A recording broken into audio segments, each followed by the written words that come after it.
Bienvenue dans cette nouvelle édition de l'Africa Tonight. Au sommaire, 11 candidats autorisés à se présenter aux élections générales de janvier 2021 en Ouganda.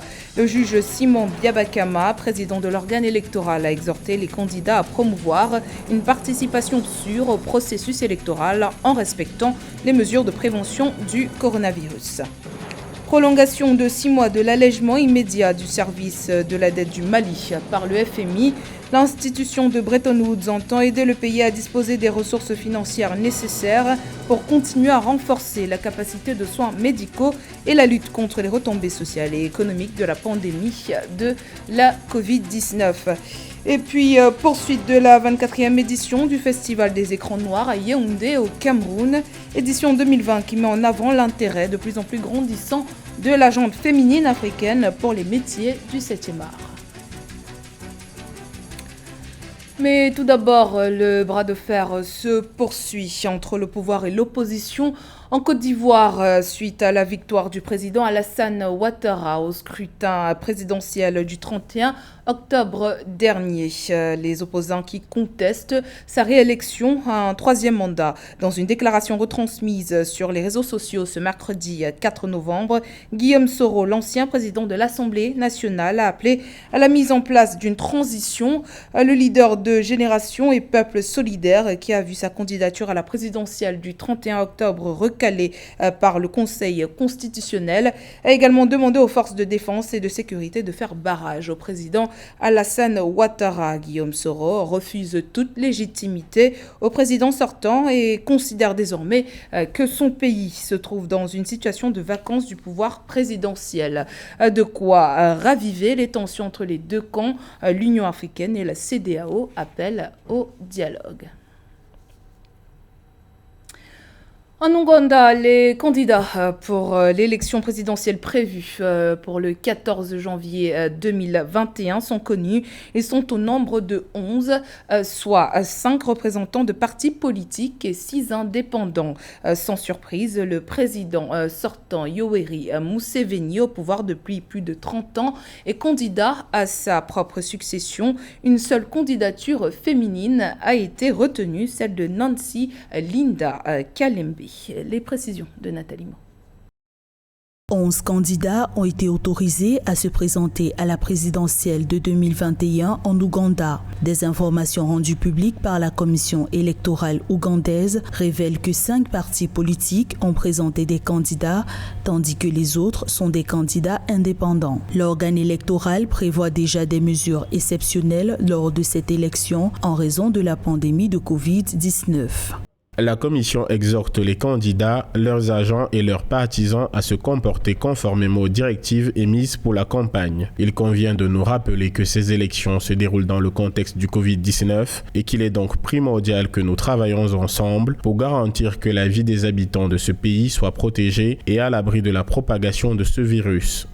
Au nombre des candidats enregistrés, on compte le président sortant Yoweri Museveni, 76 ans, et son principal rival annoncé, le député Robert Kyagulanyi, populairement appelé Bobi Wine, 38 ans, ainsi que le jeune candidat à peine âgé de 24 ans, John Katumba. Le message subliminal que ces derniers cherchent à faire passer à l'opinion nationale et internationale par rapport à cette question de l'âge pour les élections est qu'il n'y a pas d'âge pour servir son pays. On peut servir son pays en étant trop jeune, bon, pas mineur, tout comme on peut servir son pays en étant vieux. Autrement dit, les jeunes peuvent, ils ont la force, ils ont la volonté, tandis que les vieux savent, ils ont les savoir-faire, ils ont l'expérience. Des médias ougandais ont informé que le 3 novembre 2020, 2 candidats de l'opposition ont été arrêtés par la police. Il s'agit de Bobi Wine et Patrick Amouriat, empêchés par les forces de l'ordre de se rendre dans les bureaux de leur parti pour s'adresser à leurs partisans et présenter leur programme de campagne. Nasser Bourita, le ministre marocain des Affaires étrangères, a reçu le 30 octobre son homologue rwandais Vincent Biruta, une rencontre qui a abouti à la signature de 2 accords bilatéraux visant à renforcer les liens diplomatiques entre les 2 pays. Les détails sur le contenu de ces accords dans ce reportage de notre envoyé spécial au Maroc, Thierry Ndassa. Vincent Biruta, le ministre rwandais des Affaires étrangères, a été reçu ce 30 octobre à Rabat par son homologue marocain Nasser Bourita. C'est la première visite au Maroc du chef de la diplomatie rwandaise sous ses nouvelles fonctions. Une visite visant à consolider les liens diplomatiques qui unissent les deux pays. Nous apprécions beaucoup ces bonnes relations, non seulement au niveau politique, mais aussi au niveau économique et au niveau des affaires. Il y a des projets d'investissement qui sont en cours d'exécution maintenant et nous espérons en voir plus dans la mesure où les hommes, les femmes d'affaires marocains, les hommes et femmes d'affaires rwandais vont établir des partenariats pour investir aussi bien au Rwanda qu'au Maroc. Au cours de cette rencontre bilatérale, 2 accords ont été signés. Il s'agit d'un mémorandum d'entente portant création d'un comité de pilotage de coopération et d'un mémorandum d'entente de coopération dans le domaine des sports. 2 nouveaux accords qui portent désormais à 36 le nombre d'accords signés entre les deux pays. Et ce qui a été réalisé depuis 2016 donne un modèle fructueux de coopération sud-sud entre 2 pays africains qui appartiennent à 2 aires géographiques différentes de l'Afrique, mais qui, grâce à cette impulsion des 2 chefs d'État, grâce au sérieux et à la crédibilité des actions menées, peuvent aujourd'hui présenter de nombreuses histoires réussies dans le domaine du partenariat économique. Les relations diplomatiques entre le Royaume du Maroc et la République du Rwanda se sont intensifiées ces dernières années, notamment avec l'ouverture en janvier 2020 d'une ambassade du Rwanda ici à Rabat. Le ministre marocain des Affaires étrangères Nasser Bourita a souligné que le roi du Maroc, Mohamed VI, et le président rwandais Paul Kagame partagent une même vision du partenariat sud-sud et de la coopération africaine. Portrait à présent de l'inspectrice en chef Dorine Malambo, conseillère pour l'égalité des sexes à la mission des Nations Unies au Soudan du Sud. Elle a remporté le prix de la femme policière de l'année des Nations Unies, une récompense pour son travail en faveur des groupes vulnérables tels que les femmes, les filles, les enfants et les personnes handicapées. Graziella Tchakounte, Zahra Mohamed Moutiou. Des années de dévouement récompensées. Dorine Malambo, originaire de la Zambie, a été désignée policière de l'année des Nations Unies 2020 par le département des opérations de paix. Une récompense reçue virtuellement ce 3 novembre 2020, alors qu'elle est actuellement sur le terrain à Juba, dans le cadre de la mission des Nations Unies au Soudan du Sud. Je n'avais aucune direction le premier jour de la crise. Le deuxième jour, bien sûr, nous suivions les annonces à la radio et quand ils ont appelé les officiers de l'UNPOL à venir aider les Sud-Soudanais qui couraient dans le camp, j'ai été l'une des premières femmes à sortir. Je n'avais même pas de veste de protection.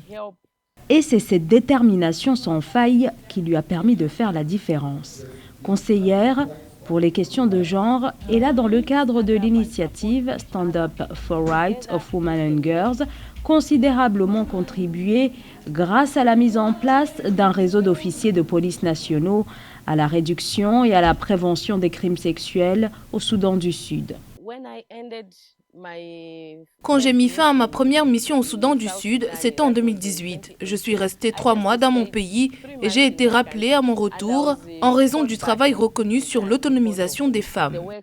Le prix de la femme policière de l'année des Nations Unies a été créé en 2011 pour reconnaître les contributions exceptionnelles des femmes policières aux opérations de paix des Nations Unies et pour promouvoir l'autonomisation des femmes. À noter que l'ONU ambitionne de déployer 30% de femmes parmi les policiers et 20% parmi les unités de police constituées d'ici 2028. Dans l'actualité également, la crise dans les régions anglophones du Cameroun prend une nouvelle tournure. Les assauts se multiplient dans les établissements scolaires des régions nord-ouest et sud-ouest. Le gouvernement camerounais a annoncé mercredi 4 novembre que 4 écoles avaient été attaquées et 6 enseignants enlevés en 2 jours dans les régions anglophones, en proie à un sanglant conflit entre rebelles séparatistes et forces de sécurité. 6 enseignants et 10 élèves ont été kidnappés dans une école protestante de de Kumbo, mardi 3 novembre dans le nord-ouest. Si les élèves ont finalement été libérés le même jour, les 6 enseignants demeurent encore entre les mains des rebelles sécessionnistes selon les autorités. Ce mercredi, c'est près d'une dizaine d'individus non identifiés qui ont attaqué une école de Limbe dans le sud-ouest du pays. Des événements qui suscitent l'émoi au sein des populations. On assiste à une mobilisation des citoyens qui réclament la fin de cette crise, que ce soit sur le terrain avec des marches pacifiques ou sur les réseaux sociaux avec le hashtag End Anglophone Crisis. Dans le cadre du Fonds pour la maîtrise et le soulagement des catastrophes, le Conseil d'administration du Fonds monétaire international a approuvé une deuxième tranche de 6 mois d'allègement du service de la dette du Mali. Cette opération va permettre au pays de disposer de plus de ressources financières pour lutter contre la Covid-19. Les précisions de Lorita Simbo.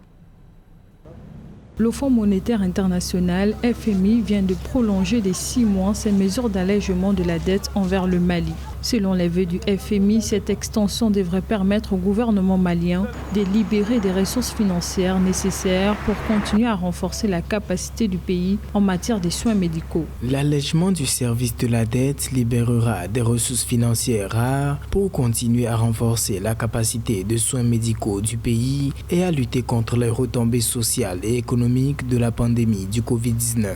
Depuis le début de la pandémie, les pays africains ont appelé les bailleurs de fonds à suspendre le service de la dette des pays pauvres pour leur permettre de mieux faire face à la pandémie. En octobre 2020, le G20 a ainsi prolongé de 6 mois son initiative de suspension du service de la dette des pays pauvres. Cet allègement du service de la dette qui permettra de dégager des ressources supplémentaires pour le pays, environ 6 milliards de francs CFA, ne pourra pas à lui seul relever l'économie malienne. Indéniablement, il lui apportera une bouffée d'oxygène qui lui permettra de faire face aux urgences du moment. Si la crise sanitaire tant crainte n'est pas encore là, le choc économique et social provoqué par la pandémie du Covid-19 est lui déjà bien une réalité. Si rien n'est fait, des milliers de Maliens tomberont dans la pauvreté. Cette approbation obtenue par le Mali complète une liste antérieure de 28 pays à faible revenu qui ont bénéficié le 2 octobre 2020 de la deuxième tranche des 6 mois d'allègement du service de la dette au titre du Fonds fiduciaire de confinement et de ressources en cas de catastrophe. Pour rappel, l'approbation du Mali a été retardée en raison du coup d'État du 18 août 2020 et du temps nécessaire pour former le gouvernement de transition. Avec le début de l'année scolaire, les écoles publiques et privées dans le monde entier s'adaptent aux nouvelles restrictions liées à la Covid-19 afin de protéger les élèves et maintenir les normes éducatives. Dans les écoles du Caire en Égypte, à l'instar de l'école Tiba Madi, les dispositions sanitaires ont été prises pour le retour des enfants en classe. Les bureaux ont été aménagés et les mesures d'hygiène sont rappelées, comme nous allons le voir dans ce sujet de la rédaction. Séparateur en plexiglas, gel hydroalcoolique et visière licorne, c'est une rentrée sous sécurité maximale qu'ont vécu les petits Égyptiens. Face à la pandémie de Covid-19, certaines écoles ont pris des dispositions renforcées afin de limiter la propagation du virus. J'ai vu de nombreuses écoles à l'étranger adopter la même idée, de différentes manières. Nous avons donc testé différentes modalités, avec plusieurs essais, jusqu'à atteindre la configuration que nous utilisons actuellement. Cela coûte un peu cher, mais l'administration scolaire a décidé cette année qu'elle n'augmenterait pas les frais de scolarité. Les consignes de sécurité sont imposées dès le portail de l'école, prise de température à l'arrivée des enfants, suivie de la désinfection des mains. Des affiches rappellent les gestes d'hygiène et l'obligation de la distanciation sociale. L'école insiste aussi sur la sensibilisation des parents. Les parents doivent expliquer la sécurité, les précautions et la prise de conscience à leurs enfants. Par exemple, ils ne peuvent pas prendre de nourriture à un autre élève. Il faut que les parents encouragent également leurs enfants à manger des légumes pour renforcer leur immunité. Les élèves doivent être équipés de leurs propres produits d'hygiène, comme les mouchoirs en papier et gel désinfectant pour les mains. L'école en a, mais il est préférable que les élèves en aient aussi. La fermeture des écoles avait été ordonnée par le gouvernement en mars dernier pour freiner l'épidémie. Les enseignants se sont cette fois mieux préparés. L'ensemble du programme scolaire a été téléchargé sur une plateforme en ligne en cas de second confinement. Les femmes sont de plus en plus impliquées dans l'univers cinématographique en Afrique. Avec l'émergence de nouveaux talents, elles s'affirment davantage dans le 7e art. La 24e édition du Festival des écrans noirs qui bat actuellement son plein à Yaoundé, la capitale camerounaise, le démontre. Leur impact dans le milieu se fait de plus en plus ressentir, de quoi créer des vocations. Reportage de notre correspondante Nelly Bessa.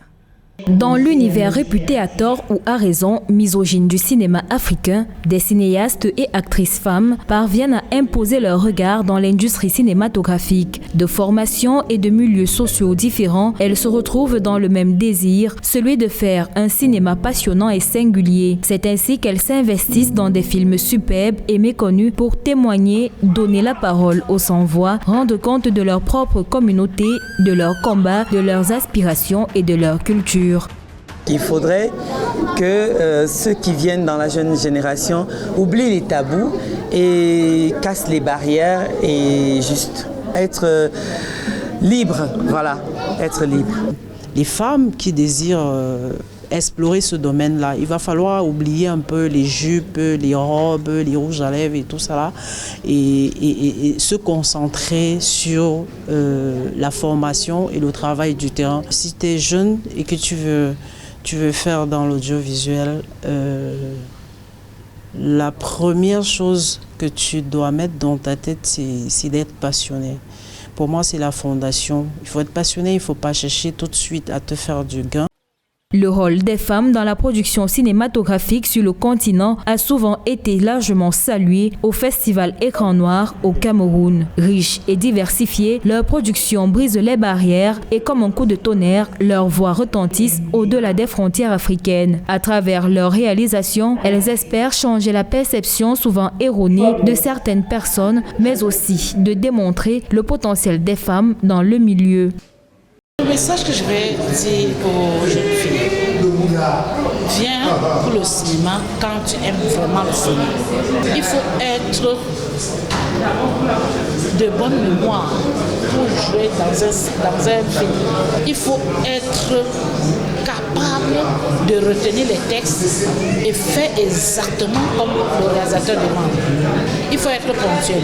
Il faut connaître son texte. Donc lire son texte comme un enfant qui ne peut pas le battre. Les talents féminins du 7e art pensent que le cinéma peut jouer un rôle important dans le développement local, constituer un levier économique important pour une nation, mais également réparer une certaine injustice en mettant la lumière sur le rôle important joué par les femmes dans l'industrie du cinéma au Cameroun. C'était le journal de la rédaction. Merci de votre fidélité. Dans un instant, une nouvelle édition de l'actualité sur Africa 24.